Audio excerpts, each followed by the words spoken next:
حضرت عائشہ رضی اللہ عنہا فرماتی ہیں کہ ایک شخص نبی کریم صلی اللہ علیہ وآلہ وسلم کی خدمت میں حاضر ہوا۔ اس کے ساتھ ایک بوڑھے بزرگ بھی تھے۔ آپ صلی اللہ علیہ وآلہ وسلم نے اس سے پوچھا کہ تمہارے ساتھ ان کا کیا رشتہ ہے؟ اس نے کہا یہ میرے والدین ہوں۔ آپ صلی اللہ علیہ وآلہ وسلم نے فرمایا بہت خوب، لیکن برخوردار آداب کا تقاضا یہ ہے کہ تم ان سے آگے آگے نہ چلو، بیٹھنے میں ان سے پہل نہ کرو، اور ان کو ان کے نام سے نہ پکارو، اور ان کا کوئی ایسا نہ کرو جس سے لوگ انہیں گالیاں دیں۔ رسول اللہ صلی اللہ علیہ وآلہ وسلم کے زمانے میں ایک نوجوان اپنے لنگڑے باپ کو اپنے ساتھ نماز پڑھنے کے لیے مسجد نبوی میں لے جا کرتا تھا۔ کچھ دنوں کے بعد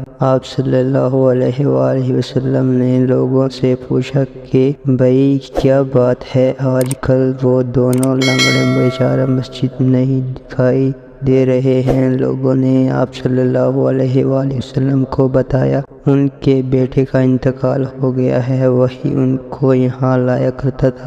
وہ اب کون لے کر آئے ان کو؟ پر آپ صلی اللہ علیہ وآلہ وسلم نے فرمایا اگر کوئی کسی کے لیے دنیا میں زندہ رہتا تو ان دونوں کو معذوروں کا بیٹا ضرور ان کے لیے دنیا میں زندہ رہتا۔ حضرت عبداللہ بن عمر رضی اللہ عنہ سے روایت ہے، ایک بار رسول اللہ صلی اللہ علیہ وآلہ وسلم نے ممبر رونق افراز ہوئے اور 3 بار قسم کھا کر منبر سے نیچے اتر آتے اور فرمانے لگے تم سب کے لیے ایک خوشخبری ہے، جو شخص 5 نمازوں کے لیے پابندی کے ساتھ پڑھے گا اور کبیرہ گناہوں سے استغفار سے بچے گا، وہ جنت میں جس دروازے سے چاہے گا داخل ہو جائے گا۔ اسی روایت کے دوران راوی کا مطلب کہتے ہیں میں نے ایک آدمی عبداللہ بن عمر سے پوچھتے ہوئے سنا تھا کہ